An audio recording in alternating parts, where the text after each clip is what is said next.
জয় নিতাই, জয় শ্রী রাধেশ্যাম। অনেকেই বলেন যে পুরুষোত্তম মাসের অধিক নিয়ম আপনারা পালন করতে পারছেন না বা পারবেন না বিভিন্ন রকম অসুবিধার কারণে। তাই আমি আপনাদেরকে কিছুদিন আগে শ্রবণ করিয়েছিলাম যে গোপাল সহস্র নাম যারা পাঠ করতে পারবেন না তারা অন্তত ভগবানের 33টা নাম শ্রবণ করুন বা পাঠ করুন, তাহলে গোপাল সহস্র নামের ফল প্রাপ্ত হবেন। তা আজকে আমি আপনাদেরকে এই পবিত্র পুরুষোত্তম মাসের 7 দিনে 7টি বিশেষ নিয়ম বা বিশেষ ভজনের কথা বলছি, যাতে অন্য কিছু না পারলেও সকাল বিকাল দীপদান অবশ্যই করুন, দীপদান। আর এই যে এক এক দিনের এক একটা ভজনের কথা বলবো সেটা করুন, তাহলে অন্তত পক্ষে আপনাদের পুরুষোত্তম মাসের যে বিশেষ ভজনের ফল সেটা আপনারা পাবেন। পুরুষোত্তম মাসের 7 দিনে 7টা নিয়ম। বুধবার হচ্ছে শ্রী গণেশের বার, প্রথম পূজ্য গণেশ। তাই বুধবারে আমরা শ্রী গণেশকে যদি দুর্বাল মালা অর্পণ করি, গণেশ ভগবান অত্যন্ত প্রসন্ন হবেন। তাই বুধবারে এই পুরুষোত্তম মাসের নিয়ম বা ভজন হিসাবে আপনারা শ্রী গণেশকে দুর্বার মালা পরান, শ্রী গণেশকে দুর্বা অর্পণ করুন, হলুদ ফুল লাড্ডু অর্পণ করুন এবং গণেশের ভক্তিভাবে প্রণাম বন্দনা অর্চন করুন, তাতে ভগবান অত্যন্ত প্রসন্ন হবেন। তো এই গেল বুধবারের ভজন।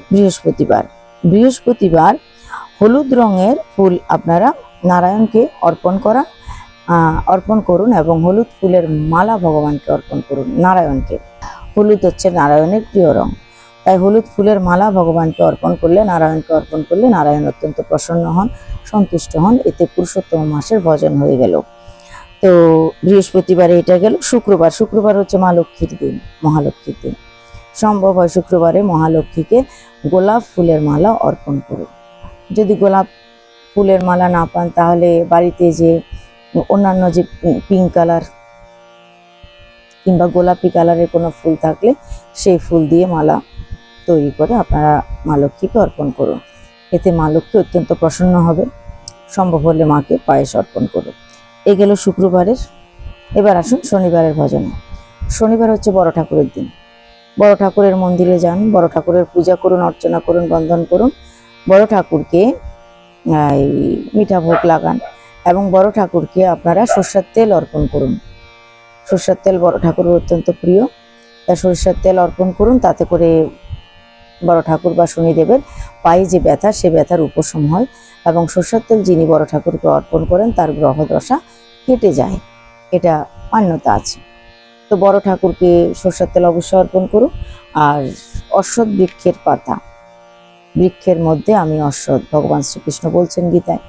তো ওই অশ্বত্থ বৃক্ষের পাতা দিয়ে মালা তৈরি করে বড় ঠাকুরকে অর্পণ করুন। হয়ে গেল শনিবারের ভজন, শনিবার দিনের ভজন। এবার আসুন রবিবার। রবিবার হচ্ছে সূর্য দেবতার বার। তো এই রবিবারে কি করবেন? ব্রহ্ম মুহূর্তে উঠুন, স্নান করুন। প্রত্যেক দিনই ব্রহ্ম মুহূর্তে উঠে স্নান করার নিয়ম আছে, কিন্তু যদি ব্রহ্ম মুহূর্তে সবার পক্ষে ওঠা সম্ভব না হয়, অন্তত রবিবারে উঠুন। অন্তত রবিবারে ব্রহ্ম মুহূর্তে উঠে স্নান করে উঠতি সূর্যকে, সূর্য সবে সবে উঠছে এরকম সূর্যকে আপনারা এক ঘটি বা এক লোটা তামার ঘটিতে করে 1 ঘটি জল অর্পণ করুন। জলের মধ্যে গুড় মিশ্রণ করতে পারেন, কিংবা চিনি দিতে পারেন, অথবা মধু দিতে পারেন, কিংবা হলুদ মধু অর্পণ করতে পারেন। তো এভাবে দিয়ে যে কোনো মিঠা বস্তু দিয়ে আপনারা সূর্য দেবতাকে অর্পণ করুন। কেউ কেশর, চন্দন, মধু ইত্যাদি অর্পণ করতে পারেন। সূর্য দেবতাকে 1 লোটা জল অর্পণ করুন। উঠতি সূর্যকে জল অর্পণ করার পর সূর্য দেবতা লাল ফুল পছন্দ, লাল ফুল সূর্য দেবতাকে অর্পণ করুন। যদি কারো ঘরে সূর্য দেবতার চিত্রপট বা বিগ্রহ থাকে, অনেকের ঘরে পঞ্চদেবতার ফটো বা বিগ্রহ থাকে, তো সেখানে সূর্য দেবতা তো থাকেনি, তখন আপনারা সূর্য দেবতাকে লাল ফুলের মালা অর্পণ করতে পারেন। সূর্য দেবতার উদ্দেশ্যে যদি উদ্দেশ্য করে লাল ফুলের মালা অর্পণও করেন, অতি ভালো কথা, সূর্য দেবতা প্রসন্ন হবেন। তো এই হলো রবিবার। সোমবারে কি করবেন? সোমবার শিবের বার, সোমবার মহাদেবের বার। মহাদেব ভোলানাথ অত্যন্ত প্রসন্ন থাকেন। ভোলানাথ সবাইকে সহজে কৃপা করেন, আর ভোলানাথের পূজা করে আমরা আনন্দও পাই অপার। তাই তামার ঘটিতে 1 ঘটি জল নিন, সেই জল অবশ্যই বাড়ি থেকে নিয়ে যাবেন। বাড়ি থেকে নিয়ে যান, 1 ঘটি জল দিয়ে শিব ঠাকুরকে অভিষেক করান। সম্ভব হয় পঞ্চামৃত দিয়ে অভিষেক করান, দুধ, দই, ঘি, মধু, চিনি, এই এক একটা বস্তু দিয়ে যখন শিবকে আমরা অভিষেক করাই বা শিবকে অর্পণ করি, তখন আমাদের এক এক রকমের বাধা বিপত্তি কেটে যায়। যেমন দই অর্পণ করা ভালো, আমাদের সংসারে অর্থনৈতিক উন্নতি হয়, সুখ সম্পত্তি বৃদ্ধি পায় যদি মধু অর্পণ করি। তো এইভাবে কেউ আখের রস দিয়ে শিব ঠাকুরকে স্নান করান। তো এভাবে এক এক দিনের এক একটা মহিমা আছে। তো আমরা অন্য কিছু নাই পারি, 1 লোটা জল তো নিতে পারি, তামার ঘটিতে করে 1 ঘটি জল নিয়ে আমরা অর্পণ করব, অভিষেক করব শিব ঠাকুরকে। আর কি করব, বেলপাতার মালা অবশ্যই শিব ঠাকুরকে পরাবো। বেলপাতার মালা শিব ঠাকুরকে অর্পণ করুন।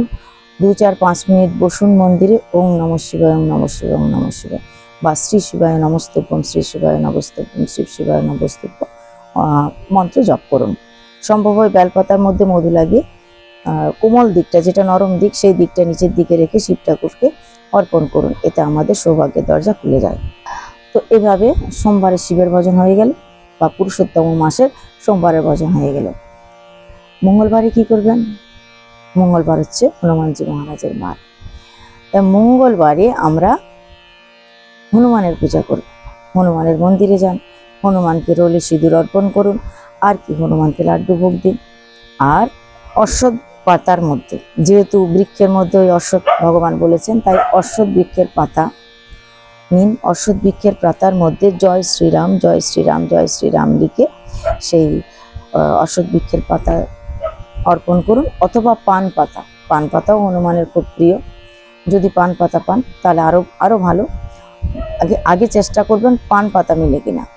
তো পান পাতার মধ্যে জয় শ্রীরাম, জয় শ্রীরাম, জয় শ্রীরাম এইভাবে লিখে লাল রঙের সিঁদুর দিয়ে একবারই, একটা পাতা একবার লিখুন জয় শ্রীরাম। এরকম করে 7টা পাতা, 9টা পাতা, 12টা পাতা, 11টা পাতা হনুমানজিকে অর্পণ করুন। আর ধূপ দ্বীপ দেখান, লাড্ডু ভোগ লাগান, কিংবা যে কোনো ফল, আম ভগবানের অতীব প্রিয়, আপেল অত্যন্ত প্রিয়, কলা অত্যন্ত প্রিয়।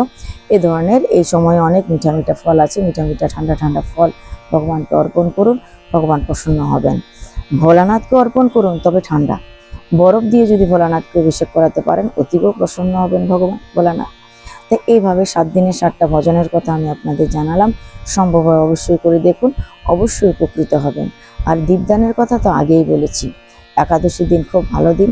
একাদশী দিন সম্ভব হয় তো ওই দিনেই কলা পাতার মধ্যে সেই 31টা হোক বা 33টা হোক, 33টা হয়তো খুবই ভালো। কলা পাতার মধ্যে 33টা প্রদীপ রাখুন। যদি পারেন তো মাটি দিয়ে তৈরি করে নিন, যাদের বাড়িতে মাটি আছে তো মাটি দিয়ে প্রদীপ তৈরি করে নিন।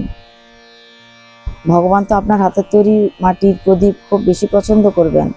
আর না হয় কিনে নিন বাজার থেকে, তো মাটির প্রদীপ নিন, সর্ষের তেল হোক অথবা ঘি দিয়ে আপনারা পোলতে তৈরি করে সুন্দর করে সেই কলা পাতার উপরে 33টা প্রদীপ রাখুন, ঘি ডালুন, আর পোলতে দিয়ে সে 31টা প্রদীপ জ্বালিয়ে দিন। তুলসী মাতাকে প্রদক্ষিণ করুন 4 বার।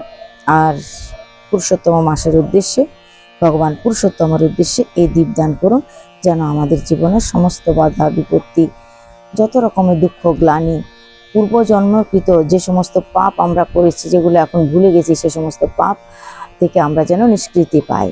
আর যদি মনের কিছু বিশেষ ইচ্ছা থাকে, কেউ পুত্র লাভের জন্য, কেউ কন্যা লাভের জন্য, কেউ জীবনে সফলতা অর্জন করার জন্য, যার যেটা মনের বাসনা সেটা নিয়ে আপনারা এই প্রদীপ জ্বালিয়ে দিন গোবিন্দের চরণে, অর্থাৎ পুরুষোত্তম ভগবানের চরণে।